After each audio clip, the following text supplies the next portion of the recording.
Les amis, c'est gâté. Aïe, aïe, aïe, aïe, aïe.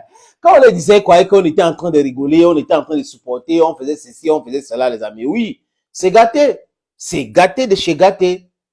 Qu'est-ce qui se passe-t-il aujourd'hui, les amis? C'est aujourd'hui que les gars commencent à se rendre compte qu'ils ont été emballés dans un truc tellement compliqué. Comment gagner la guerre contre quelqu'un qui n'achète pas les armes chez quelqu'un, qui ne commande pas les armes, mais qui fabrique les armes? Comment comprendre que les gens se sont mis sur les plateaux en racontant des bêtises, des mensonges, criades, de manipuler l'opinion mondiale, manipuler les Ukrainiens en parlant de la Russie, le nombre des obus, le nombre de missiles, le nombre de drones et tout, pour un pays qui fabrique, qui est le premier exportateur des armes dans le monde. C'est quand même incroyable, les amis. J'ai même entendu quelqu'un sur un plateau de télévision ici en Afrique dire que la Russie n'a jamais développé un pays. J'avais envie de répondre à la personne, mais bon, comme c'était la vidéo, j'ai dit, ah, je regarde aussi. Quel pays a déjà développé un pays? Les pays se développent. Les pays se développent. Les pays n'attendent pas se développer grâce à. Non, ce n'est pas possible. Les instituts de Bretton Woods sont les instruments créés pour maintenir l'Afrique et le Grand Sud dans la pauvreté. Mettez ça dans vos têtes. Aucun pays n'a développé l'autre. La France n'a jamais développé un pays. Les Américains n'ont jamais développé un pays dans le monde. Regardez ce qui se passe. En Amérique du Sud, c'est leur continent, n'est-ce pas? Si les Américains étaient ces gens-là qui développaient les pays, pourquoi est-ce que les Américains n'ont pas développé les pays en Amérique du Sud? Les îles là, hein, Haïti, Cuba et autres, pourquoi les Américains font la guerre contre ces gens-là? C'est-à-dire que la guerre subtile, le soft war, pourquoi est-ce que Haïti est dans la galère totale aujourd'hui? Parce qu'il y a de l'exploitation des terres haïtiennes sauvages. Le sous-sol haïtien appartient aux gens qui sont en train de créer le désordre aujourd'hui dans ce pays, qui est le premier pays noir qui a eu son indépendance. Oui, sous les papiers aujourd'hui, c'est du n'importe quoi. C'est-à-dire qu'il y a des gangs, il y a le désordre total. La jeunesse haïtienne aujourd'hui est obligée de prendre les choses en main pour sa sécurité. Parce que quand on n'a pas la sécurité, on ne peut pas parler de développement. Ce n'est pas possible, les amis, qu'on arrête de vous mentir. Donc, si la Russie s'intéresse à la sécurité des pays africains, c'est là où ça peut partir, le développement peut partir de là. La Chine s'est développée parce que la Chine s'est enfermée et était en sécurité. La Chine s'est développée. Donc, que les gens arrêtent des histoires. La Russie n'a jamais développé un pays. La France a développé l'Afrique. La France a développé quel pays? Donc, ça, c'est un autre débat, les amis. Je voulais juste dire ça et répondre à ce monsieur qui raconte du n'importe quoi, que la Russie n'a jamais développé un pays. Aucun pays ne développe l'autre. Aucun. Si c'est tel était le cas, les pays européens ne devaient pas faire la guerre économique contre la Russie. Les pays européens ne devaient pas faire la guerre entre eux-mêmes. On va sanctionner tel ou tel autre pays. On va pas vous donner de l'argent. Je dis chantage permanent. C'est la loi du talion. Oui, oui. Ils sont dans la jungle. C'est comme ça se passe. Donc, nous avons besoin de la sécurité. Si la Russie nous propose la sécurité, avec cette sécurité, nous pouvons nous développer. On ne demande pas à quelqu'un de venir développer l'Afrique. D'ailleurs, ce n'est pas possible, les amis. Revenons à nos moutons. L'Ukraine, aujourd'hui, se retrouve dos au mur. Comment faire? Continuer à faire la guerre? Négocier avec la Russie? C'est difficile. C'est très difficile, c'est très compliqué. C'est une équation très complexe à résoudre, les amis. Ah oui, oui, oui, oui, oui, oui. Sur les mêmes chaînes de télévision en Europe et aux États-Unis, ils commencent à dire que l'Ukraine ne peut jamais gagner la guerre. Que l'Ukraine, il n'y a pas moyen. Ils refusent même de donner les F-16. Alors qu'ils avaient dit qu'on va donner. Mais aujourd'hui, ils refusent. L'Allemagne a dit que c'est fini. Les chars Léopard 2 là, c'est fini. Ils n'ont plus assez, donc ils vont plus donner. La Suisse a dit qu'on n'accepte pas le transfert de nos armes vers l'Ukraine. La Suisse est claire parce qu'ils ont compris le lesbouf des Américains. Les généraux du plateau aujourd'hui, les amis, disent quoi? Que vraiment, c'est trop lent, les Ukrainiens ne peuvent pas gagner la guerre. Et l'état-major ukrainien utilise les mêmes mots de Vladimir Poutine qui avait dit que, attention, la guerre, ce n'est pas les jeux vidéo. Parce qu'ils ont cru qu'ils étaient dans un jeu vidéo, ils étaient en train de tourner et tout ça, et ça devrait passer comme ça. Non, ce n'est pas le jeu vidéo, les amis. Poutine avait dit. L'état-major ukrainien aujourd'hui, ils disent quoi? Que la guerre, ce n'est pas jeu vidéo. Oui, parce qu'ils ont compris le message, les amis. C'est difficile pour eux. La Russie a fait une communication dans ce sens. Mais nous allons parler de ça dans une autre vidéo, les amis. Et c'est très compliqué pour eux. Je vais aller, hein, pas à pas, dans un petit élément que j'ai goupillé pour vous, les amis. sur cette même chaîne, ils commencent à se dédier. C'est pour cette raison que j'ai dit, faites attention à ces gens-là. Ces gens parlent sans s'écouter. Écoutons donc la première vidéo, les amis. Écoutons. Donc les choses n'avancent pas. Et certains commencent à douter. Oui, disons-le clairement, le front ne bouge pas ou alors vraiment à la marge. Le constat tient en un seul chiffre. En un mois, David, en un mois de combat, les Ukrainiens ont repris 158 km² de terrain sur le front sud. C'est un chiffre de Kiev. Sur le front est, les gains sont encore plus minimes. On parle d'une dizaine de km² seulement. Au total, depuis le début de cette contre-offensive, le gain territorial est donc d'environ 170 km². Et la comparaison est accablante si l'on se réfère à la précédente contre-offensive, celle de l'automne dans la région de Kharkiv puis de Kherson. À l'époque, en 4 semaines également, Kiev avait repris 12 000 km² de terrain, 12 000 km² contre 170. Aujourd'hui, c'est 70 fois moins. Et c'est extrêmement peu également au regard des ambitions de cette contre-offensive. Ça commence. Quand il vous parle de 158 ou 170 km², les amis, c'est la zone grise.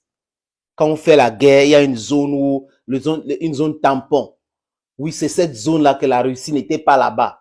Ils sont entrés et c'est là-bas que la Russie est en train de taper tous les armements. C'est là-bas que la Russie est en train de les faire mal, plus. Ils n'ont pas encore atteint même une des lignes de défense de la Russie. Ils n'ont pas atteint, les amis. Voilà la vérité. Et nous le disons ici. Et demain, ils vont reprendre la même chose. Et cette fille commence à, je sais pas, ses patrons lui disent, mais aujourd'hui, il faut dire la vérité. Et quand elle parle comme ça, elle dit, ce sont les chiffres donnés par Kiev. Donc, il n'y a pas que c'est Washington, il n'y a pas que c'est Londres, il n'y a pas que c'est Allemagne, il n'y a pas que c'est France, c'est Kiev. Donc, c'est des choses qu'il faut prendre avec les pincettes, les amis. Oui, il faut prendre avec les pincettes. La suite, maintenant, les amis, vous allez comprendre. Regardez encore. Écoutez le colonel Michel Goya ce matin sur LCI. Il a souvent insisté, vous l'avez dit, sur les qualités des forces ukrainiennes. Aujourd'hui, il parle sans langue de bois. Si vous voulez, une opération militaire, elle cherche 3 effets. On cherche un effet sur le terrain, conquérir ou défendre du terrain. On cherche à avoir un effet sur l'ennemi, lui infliger des pertes, et si possible des pertes beaucoup plus importantes que celles qu'on reçoit. Et éventuellement, on joue sur le temps. On essaie de gagner du temps ou d'en faire perdre à l'ennemi. Là, ça avance pas. Très peu, très peu. Les pertes russes ne sont pas si importantes que ça. Et en fait, les pertes sont relativement équilibrées. Donc même de ce côté-là, ça avance pas. Et puis c'est extrêmement long. Michel Goya conclut par ces mots implacables, vous allez l'entendre, ça ne marche pas. C'est minuscule. Non, c'est rien. Si on prend juste la zone sud, à peu près 100-150 km de large, avec en profondeur 40, ça fait à peu près, vous avez 6000 km² à conquérir pour atteindre l'objectif, pour aller jusqu'à Mélitopol, vous avez 6000 km² à conquérir. Donc à raison de 8 km² par jour, ce qui est la norme depuis le 4 juin, il faudra 2 ans pour atteindre Mélitopol. Donc sur le terrain, non, ça marche pas. Le colonel Goya, c'est celui qui disait que si on donne les Léopard, les chars Léopard, les Abrams, les Bradley, les AMX-10 français, ça sera du game changer. Vraiment, ils vont briser les lignes russes et tout ça là, la défense russe. Aujourd'hui, il dit ça vertement à la télé que ça ne marche pas. Ça ne marche pas. S'il continue comme ça, il faut 2 ans pour arriver à Mélitopol. 2 ans, n'est-ce pas? Ils seront tous brisés, les amis. Je vous suggère de regarder une autre vidéo. Puis Jada se pose la question, pourquoi ça ne marche pas? On lui a déjà expliqué dès le début. Le colonel Goya a expliqué clairement. Je veux que vous regardiez vous-même, les gens qui soutenaient l'Ukraine aujourd'hui, c'est qu'ils sont en train de faire volte-face totale. Volte-face. Ils sont en train de dire tout autre chose. Leur campagne de désinformation, de manipulation, de propagande n'a jamais marché et ils se sont vus maintenant obligés de dire la vérité. Et de façon ridicule, les amis, pourquoi ça ne marche pas? Ils savaient dès le départ que ça ne pouvait pas marcher, mais ils pensaient que la guerre de la communication, ils pouvaient la gagner. Et comme ils se sont rendus compte que non, il y a des voies alternatives de communiquer aujourd'hui, du coup, les mainstream disent des choses qui n'impactent rien, qui n'impactent personne, parce que les gens ont les voies alternatives pour avoir de l'information. Regardons. Pourquoi est-ce que ça ne marche pas, pour reprendre l'expression de Michel Goya? Bien, l'une des raisons essentielles, c'est la loi du nombre. Et ce sont les Ukrainiens eux-mêmes qui vendent la mèche. Le porte-parole de l'armée de Kiev pour l'Est du pays. Moscou dispose de beaucoup plus de soldats que Kiev dans cette grande bataille. Le chiffre impressionne. 180 000 soldats au total à l'Est. Dans le détail, il y en a 120 000 au nord du Donbass, 50 000 autour de Bakhmout et le reste est dans cette zone un peu plus au sud. Sur le front sud, c'est la même chose. 80 à 100 000 soldats russes. Si l'on fait le total, donc David, il y a entre 260 et 300 000 environ soldats russes en Ukraine sur le front en ce moment. Pour mémoire, Kiev ne compte que sur une vingtaine de brigades pour sa contre-offensive. Une brigade, on l'a déjà dit, ce sont 3 000 soldats. Donc Kiev a mobilisé 60 000 soldats sur sa contre-offensive, le reste étant disposé sur le reste du front. Et sur ces 20 brigades, 3 seulement ont été employées pour l'instant. Du n'importe quoi, les amis. Ils racontent du n'importe quoi. Les Russes communiquent. Je vous avais dit ici que les Russes disent ce qu'ils font. Ils donnent les chiffres. Et après, quand vous vérifiez, c'est exact. Les Russes ont dit avec 370 000 hommes en Ukraine. Oui, 370 000 hommes en Ukraine. Et 1 million d'hommes ont barricadé les frontières entre la Russie, ancienne frontière, et l'Ukraine jusqu'à aujourd'hui. Et ils ont 3 000 militaires déjà en réserve. Ils ont dit ça clairement, ils sont prêts à toutes les éventualités. Poutine l'a dit. Même la guerre mondiale, ils sont prêts. Même la guerre avec l'OTAN, ils sont prêts. Et les industries de fabrication d'armement russe tournent en plein régime. Shoigu, le ministre de la Défense, est allé l'autre jour, vous avez vu les vidéos, on a publié où les gens sont en train de fabriquer les roquettes, les obus, les missiles, tous les jours. Les Ukrainiens ont dit qu'ils fabriquent en un mois 1088 missiles par mois. Mais multiplié par 4 ces chiffres, quand ils donnent les chiffres, prenez ça avec les pincettes. C'est beaucoup plus. Parce que la Russie largue des missiles tous les jours en Ukraine pour détruire les armes. C'est les entrepôts, ils disent ça, et les sites de commandement. À Kramatorsk l'autre jour, c'est ce qu'ils ont fait. Je vais revenir sur ça, les amis. Et aujourd'hui, ils sont passés de 200 000 militaires russes en Ukraine à 300 000 par là. Petit à petit, vous allez arriver à 370 000. Parce qu'ils comprennent que la situation n'est pas à leur faveur, que c'est très compliqué. Tous les territoires saisis par la Russie et protégés aujourd'hui, les amis. Hermetically protected. That is what is happening right now, les amis. Et ils sont mélangés, confus, ils sont obligés de venir nous dire la vérité aujourd'hui. Ah oui, ils sont venus nous dire la vérité de la vérité, pas leur vérité, parce que ils ont passé le temps à dire leur vérité en pensant que la guerre... Ils souffrent. Que c'est la guerre, c'est un jeu vidéo, que c'est du cinéma. Ce n'est pas Hollywood. Non, la guerre, ce n'est pas Hollywood. C'est la réalité du terrain. C'est la réalité du terrain. Vous faites ça souvent avec des gens, des petits pays qui ne fabriquent pas les armes ou qui s'y fabriquent, c'est pas à l'échelle comme la Russie. Aujourd'hui, vous avez trouvé un gros morceau à croquer. C'est votre déclin. Le fait de vous attaquer à la Russie, il n'y a pas l'Occident, les Otaniens là, c'est là où ils ont tout fait, ils ont tout gâté. C'est là où ils ont tout gâté. C'est-à-dire que les faucons de Washington ont mal calculé la Russie. Ils ont mal compris la Russie. Ils ont mal calculé toutes les stratégies et la force de l'armée russe. Aujourd'hui, c'est le contraire. Ah oui, l'armée russe est solide, l'armée russe est ceci. Ah oui, on a confondu les amis. La suite, c'est ceci. Troisième raison, et celle-là on l'a entendu plus d'une fois, l'insuffisance du matériel, et en particulier de l'artillerie et les munitions, et même les chars lourds, à l'image de ces chars léopards employés avec beaucoup de parcimonie, parce qu'il n'y en a pas beaucoup. On en voit ici 2 nouveaux qui ont été détruits par la Russie. Aujourd'hui, ils disent quoi? Ils parlent des chars détruits par la Russie, et on n'en a pas beaucoup. Voilà le discours qui commence à venir. Ça veut dire que la Russie marche. Les Russes ont détruit ces armements-là. Et à chaque fois que l'Occident ou l'OTAN envoie les armes en Ukraine, les Russes tapent là-dessus. Donc, du coup, ça devient inutile d'envoyer les armes. Et ils commencent à comprendre aujourd'hui. Leur grand contre-offensif, tant chanté, c'est-à-dire que parler, c'est comme une montagne qui a accouché d'une souris. Et Voilà, c'est ça, les amis. Regarde, les léopards.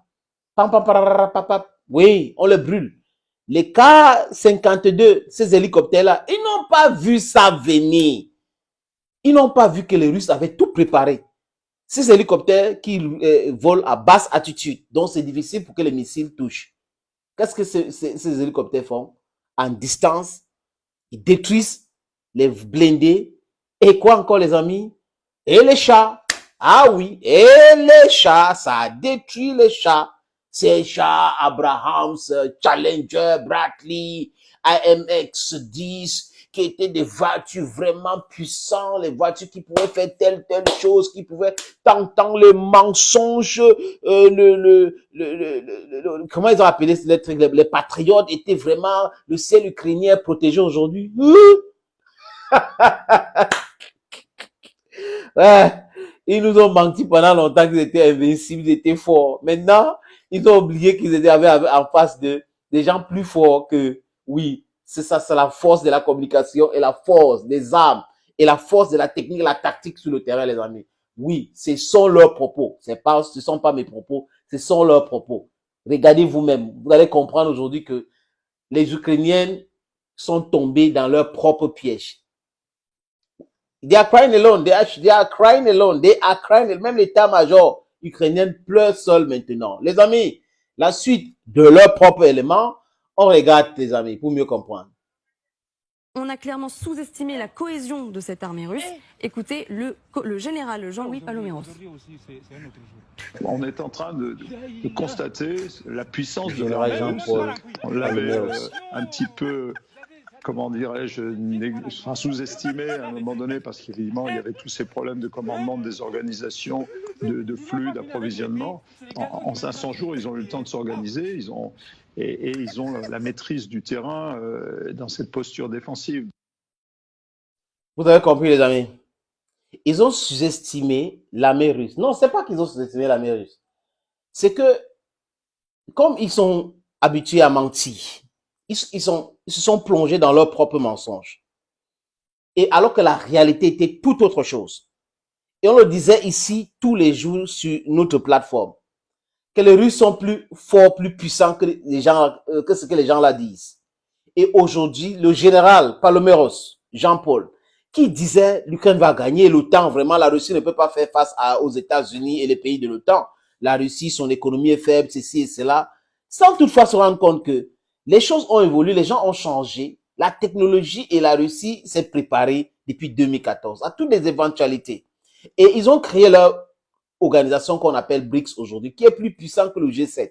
Oui, et ces pays-là ne font pas la guerre économique contre la Russie. Donc la Russie fait le business avec plus de la moitié du monde entier.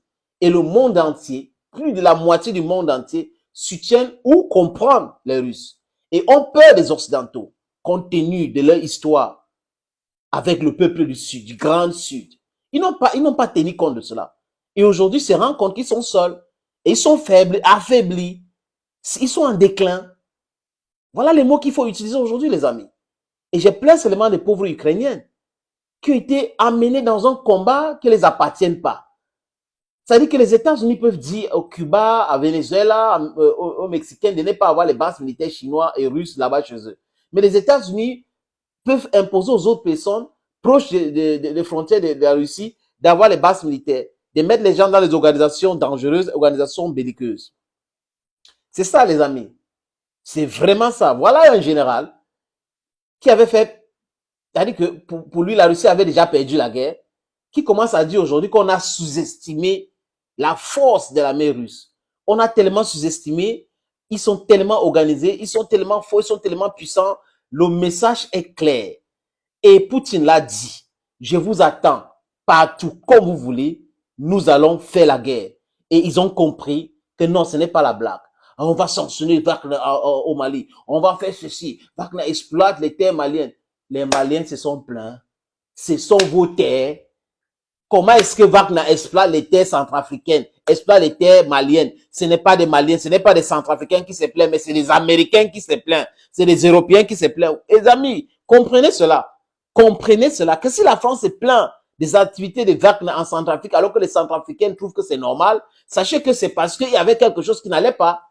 Ah oui, cette grande structure minière qui était dans le banditisme, de l'exploitation sauvage des mines des différents pays là, qu'on cite aujourd'hui, sont en mal. Du coup, les gouvernements qui soutenaient ce banditisme international sont en difficulté et l'argent ne coule plus à flot, donc ça fait que c'est un problème.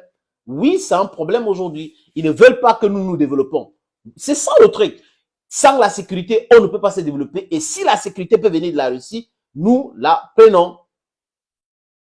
Oui, nous la prenons. C'est ça, les amis. Il y a une autre vidéo. Et ici, c'est quand même, c'est-à-dire que c'est le summum, les amis. C'est le summum de l'hypocrisie. Je ne sais pas comment on dit ça. Mais des gens qui ont dit, lors d'un sommet à Hiroshima, que nous allons fournir les armes continuellement en Ukraine, nous allons les donner les F-16. Joe Biden l'a dit. Aujourd'hui, font volte-face. Oui, et ils disent clairement qu'il n'y aura pas de F-16. Incroyable, mais vrai. Thank you, ladies and gentlemen, for watching this video on this platform. Abonnez-vous, les amis, si vous avez le temps. Partagez la vidéo. God bless you. Bye bye.